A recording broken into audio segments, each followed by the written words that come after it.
Stand by in 3, 2, 1.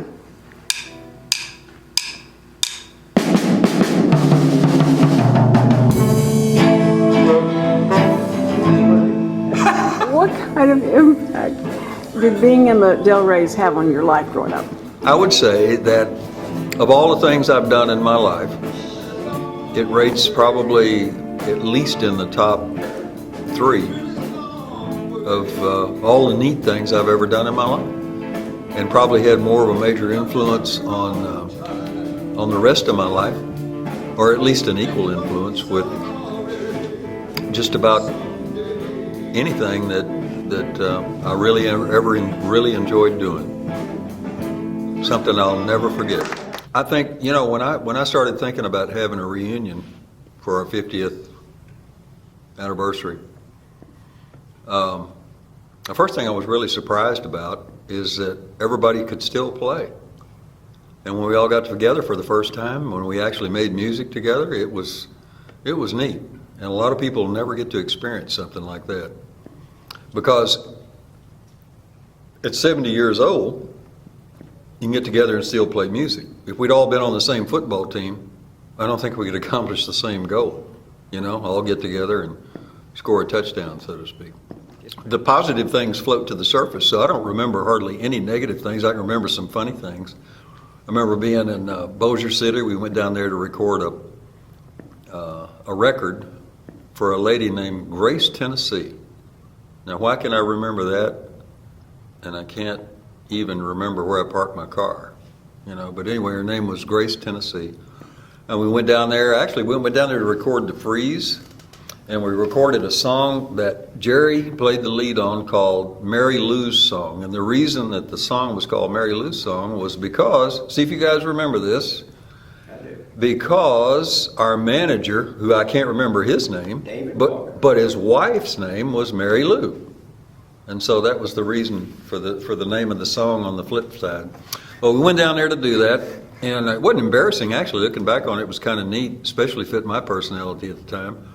We got in a beer bottle slinging contest with some locals when we were driving down the street, and wound up with a little confrontation with the law. And because it was the 50s and it was such a simple time, no big deal was made out of it. We were told not to do it again. We got our wrists slapped. It scared the crap out of us, and we never did it again, which it would really be neat if things were still that way. Absolutely, 100% the girls, because I know my mother gave me a guitar when I was like 7 years old and wanted me to go downtown and take guitar lessons. And so she would give me my, whatever it was, I think it was like 50 cents for the guitar lesson and a nickel for the bus, and maybe a nickel for a bag of potato chips or a Coke or something like that. And I'd go downtown. I took 3 guitar lessons, and I said, this is not for me. File this under this is not for me. I do not want to do this. But my mother was very demanding, and so what I figured out, this was actually a pretty good deal. It was kind of like an annuity. So I would get on the bus, I'd go downtown. I made friends with the elevator operator in the Crest building. Any of y'all remember the Crest building? Yeah. And she would watch my guitar while I would take my 50 cents, and at 9 cents a piece, I could go to 3 picture shows in the time that I was supposed to be taking my guitar lesson. Still had my transfer slip to get back on the bus and go back to Oak Forest, where we lived at the time, and I would go back home. So this brings me up to, how did you ever learn how to play the guitar? I learned how to play by ear because I had to show some kind of results, okay? She would make me go out on the screen porch. Remember screen porches? You know, back in the old days, almost all the houses had screen porches. And so go out on the screen porch and practice, and I would have to come up with something. And the very first song I ever came up with was Under the Double Eagle, because they were playing it on the radio at the time. And so I picked stuff out and never learned squat about playing the guitar.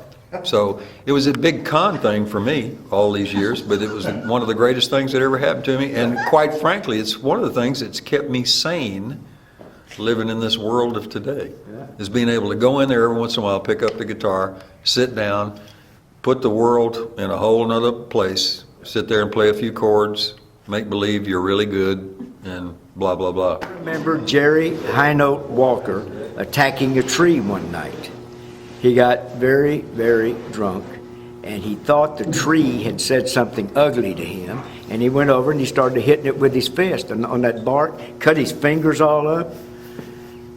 So I probably just downed a whole bottle of gin and went home and passed out in my front yard, sick. Yeah. It's been wonderful. It's been, you know, seeing guys that I haven't seen in many years and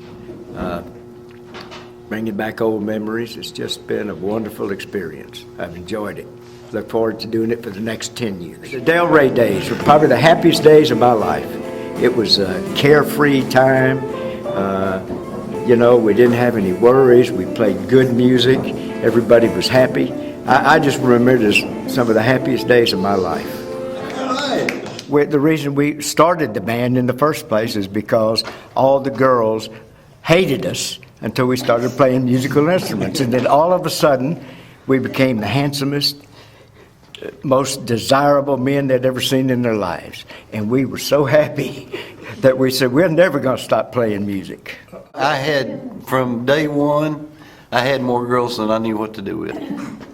It was just a pleasant, every time we went out, it was fun. You know, it wasn't a situation where you were tense or you're always fighting with someone or anything. Nah, a bunch of good guys having fun, and really enjoyed it. Really did.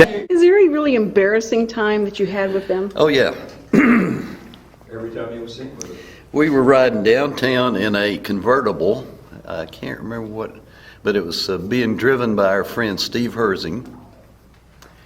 And we pulled up to a stoplight, and we were talking, and Steve, out of the blue, turns around to the lady in the car next to us.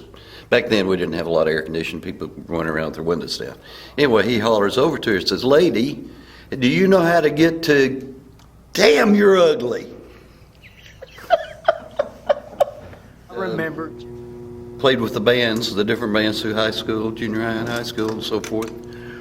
And I played with a little group that did Kingston Trio type things, and I played, tenor banjo and tenor guitar, 6-string guitar, and sang. And every morning we'd go down to the TV studio and do that. Well, then I met the guys in the Delrays, and they asked me to play, and I got excited about that because I'd never played rock and roll before. And so it gave me a chance to get into rock and roll. That's what really started me in rock and roll. And from there I went on to another band and finally to a big band. And I was a professional for about 14 years.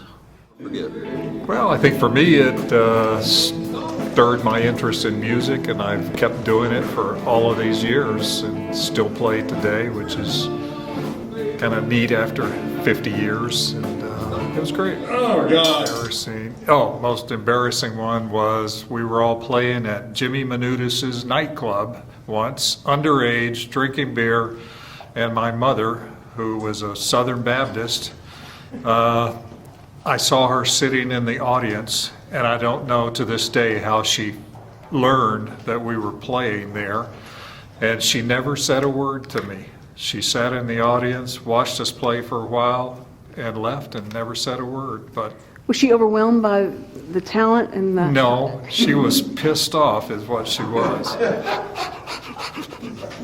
Great thing to reconnect after 50 years. And I just wonder when we all walked up that first time, how many of them would even have recognized the other person after 50 years. We've changed a little bit. I think the Delrays are the amplification of what the 50s were all about. Simple, easy to understand, a lot of fun, and no political consequences associated with it whatsoever. What would you want to say to your guys? I love them, every one of them. Here, here. To the man. Well, actually, you can put that in here. Your brothers are Gloria and your sisters are Gloria. You really like that, don't you, Rick?